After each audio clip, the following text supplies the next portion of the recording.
सुअपराहन बच्चों, आज मैं आपकी हिंदी की अध्यापिका फिर से आपके सामने प्रस्तुत हूँ एक नए अध्याय को लेकर, कक्षा 11वीं, जिसमें हम काव्य खंड में संकलित मीराबाई। आज हम इस पाठ पर चर्चा करेंगे और यही पाठ हम पढ़ेंगे। तो पढ़ाने से पहले मैं आपको मीराबाई के बारे में कुछ बताना चाहती हूँ। ये तो आप सभी को पता है कि मीराबाई कृष्ण भक्त थी, क्योंकि वो कृष्ण की भक्ति करती थी और उनको ही अपना पति मानती थी, और उनके लिए उन्होंने अपना घर बार, संसार, अपने सुख साधन सभी का उन्होंने त्याग कर दिया था। तो आइए हम एक नज़र डाल लेते हैं। इनका जन्म सन 1498 कुड़की गांव, मारवाड़ रियासत में हुआ था। इनकी प्रमुख रचनाएं हैं मीरा पदावली, नरसी जी, रो माहिरो। इनकी मृत्यु सन 1546 में हुई थी। मीरा सगुण धारा की महत्वपूर्ण भक्त कवित्री थी। कृष्ण की उपासिका होने के कारण उनकी कविता में सगुण भक्ति मुख्य रूप से मौजूद है, लेकिन निर्गुण भक्ति का भी प्रभाव मिलता है। संत कवि रैदास उनके गुरु माने जाते हैं। तो उनके गुरु का नाम अगर आपसे पूछ लिया जाए तो आप क्या बताएंगे? रैदास। बचपन से ही उनके मन में कृष्ण भक्ति की भावना जन्म ले चुकी थी, इसलिए वे कृष्ण को ही अपना आराध्य और अपना पति मानती रही। अन्य भक्तिकालीन कवियों की तरह मीरा ने भी देश में दूर दूर तक यात्राएं की। चित्तौड़ राजघराने में अनेक कष्ट उठाने के बाद मीरा वापस मेड़ता आ गई। यहाँ से उन्होंने कृष्ण की लीला भूमि वृंदावन की यात्रा की। जीवन के अंतिम दिनों में वे द्वारिका चली गई। माना जाता है कि वहीं रणछोड़ दास जी की मंदिर की मूर्ति में वे समाहित हो गई। उन्होंने लोकलाज और कुल की मर्यादा के नाम पर लगाए गए सामाजिक और वैचारिक बंधनों का हमेशा विरोध किया। पर्दा प्रथा का भी पालन नहीं किया तथा मंदिर में सार्वजनिक रूप से नाचने गाने में कभी हिचक महसूस नहीं की। तो अब हम इनके शुरू करते हैं। तो पहले पद में मीरा ने कृष्ण से अपनी अनन्यता व्यक्त की है तथा व्यर्थ के कार्यों में व्यस्त लोगों के प्रति दुख प्रकट किया है। दूसरे पद में प्रेम रस में डूबी हुई मीरा सभी रीति रिवाजों और बंधनों से मुक्त होने और गिरिधर के स्नेह के कारण अमर होने की बात कर रही है। तो हमारा पहला पद है, मेरे तो गिरधर गोपाल दूसरों न कोई।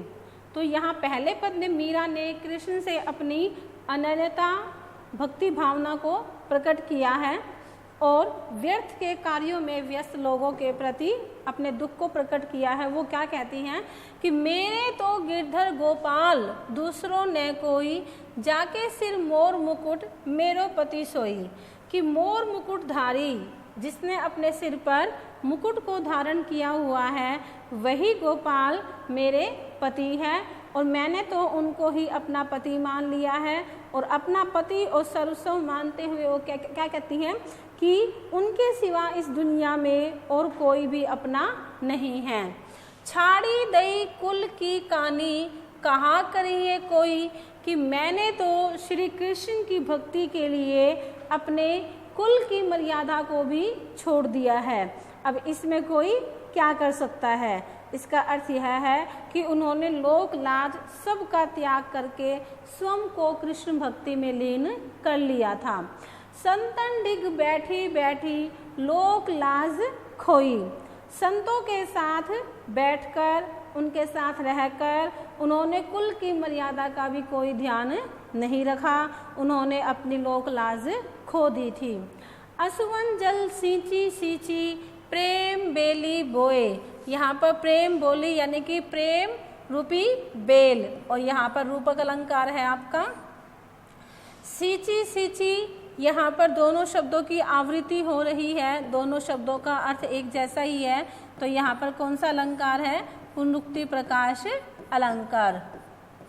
अब मीराबाई क्या कहती है कि मैंने अपने आंसुओं के जल से सींच सींच कर प्रेम रूपी बेल को बोया है और अब वह बेल बढ़ गई है। अब तो बेली फैली गई आनंद फल होई। अब वह बेल फैल गई है, बढ़ गई है और उससे आनंद रूपी फल की प्राप्ति हो गई है। दूध की मथनियाँ बड़े प्रेम से विलोई। अब वो क्या कहती हैं कि कृष्ण के प्रेम में पड़कर मीरा को आनंद की अनुभूति हो रही थी। अब वो क्या बताती हैं आगे कि जिस प्रकार दूध में मथानी डालकर दही से मक्खन निकाल लिया जाता है, दधी मथी घृत काढ़ी लियो। घृत का अर्थ क्या होता है? घी। डारी दियई छोई। अब वो क्या कहते हैं कि जिस प्रकार दूध में मथानी डालकर दही से मक्खन निकाला जाता है और बचे हुए छाछ को अलग कर दिया जाता है, उसी प्रकार मीरा ने भी भगवत भक्ति को अपने प्रेम से प्राप्त किया है और सांसारिकता से स्वयं को दूर रखा है। तो जो यहाँ पर जो आपका छाछ है, ये छाछ शब्द किसका प्रतीक है? सांसारिकता का। भगत देखी राजी हुई। अब वो क्या कहती है कि जब मैं श्री कृष्ण के भक्तों को देखती हूँ, भक्ति करते हुए देखती हूँ, तो मैं अत्यधिक प्रसन्न होती हूँ। जगत देखी रोई। और जब मैं संसार के लोगों को मोह माया में फंसा हुआ देखती हूँ, उन लोगों को देखती हूँ जो दुखी होते हैं, जो संसार के जाल में फंसे हुए हैं, तो मुझे देखकर बहुत उन्हें दुख होता है। दासी मीरा लाल गिरधर तारो अब मोही। और अंत में मीराबाई जी क्या कहती हैं कि हे गिरधर, अब केवल आप ही मेरा उद्धार कर सकते हो। अब केवल आपको ही मुझे इस संसार रूपी सागर से पार लगाना है। अब दूसरे पद में क्या कहती है मीराबाई? पग घुंघरू बांधी मीरा नाची। दूसरे पद में प्रेम रस में डूबी हुई मीराबाई सभी रीति रिवाजों और बंधनों से मुक्त होने और गिरिधर के स्नेह के कारण अमर होने की बात कर रही है। मीरा कृष्ण के प्रेम में दीवानी होकर अपने पैरों में घुंघरू बांधकर नाच रही है। पग घुंघरू बांधी मीरा नाची, कि मीरा अपने पैरों में घुंघरू बांधकर नाच रही है। मैं तो मेरे नारायण सु आप ही हो गई साची। वो क्या कहती है कि अपने इस कृष्ण प्रेम को पूरी दुनिया के सामने व्यक्त किया है और मैं तो मेरे नारायण, नारायण शब्द यहाँ श्री कृष्ण के लिए प्रयोग किया गया है कि मैं तो अपने नारायण के समान सच्ची हूँ। लोग कहे मीरा भाई बावरी। अब लोग क्या कहते हैं कि भाई मीरा तो पागल हो गई है। न्यात कहे कुलनासी। और जो मेरे परिवार के सगे संबंधी हैं, नाते रिश्तेदार हैं, वो क्या कहते हैं? वो मुझे कुल का नाश करने वाली कहते हैं। क्यों कहते हैं? क्योंकि मीरा ने अपने परिवार की मर्यादा को भी ताक पर रख दिया था।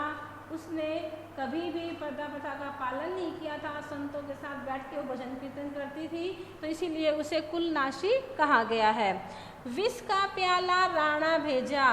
अब जो उनके देवर थे, उन्होंने मीरा को मारने के लिए विष का प्याला भेजा, अर्थात जहर का प्याला भेजा। पीवत मीरा हासी, जिसे मीरा ने हंसकर बड़े प्रेम के साथ पी लिया और वह अमर हो गई।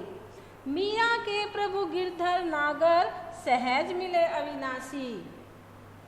अब मीराबाई ने क्या कहा है कि यदि प्रभु की भक्ति सच्चे मन से की जाए तो वे सहजता से ही प्राप्त हो जाते हैं।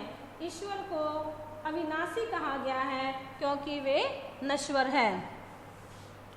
मीरा का प्रभु कृष्ण के प्रति प्रेम, भक्ति, आस्था, वह सब इसमें प्रकट हुआ है और वे स्वयं को कृष्ण की दासी समझते हैं। तो कृष्ण की दासी समझने के कारण ही मीराबाई जगत में प्रसिद्ध हुई थी। उनकी जो भक्ति भावना है कृष्ण के प्रति, वो कभी भी किसी से छिपी हुई नहीं है कि उन्होंने कृष्ण को प्राप्त करने के लिए अपने घर का त्याग कर दिया, संसार का त्याग कर दिया वह एक राजा की बेटी थी तो भी उन्होंने सभी सुख साधनों का त्याग कर दिया था। तो बच्चों, मैंने आपको ये मीरा के पद बहुत ही सहज, साधारण और सरल तरीके से समझाया है और मैं उम्मीद करती हूँ कि आपको यह पाठ अच्छे से समझ में आ गया होगा। धन्यवाद।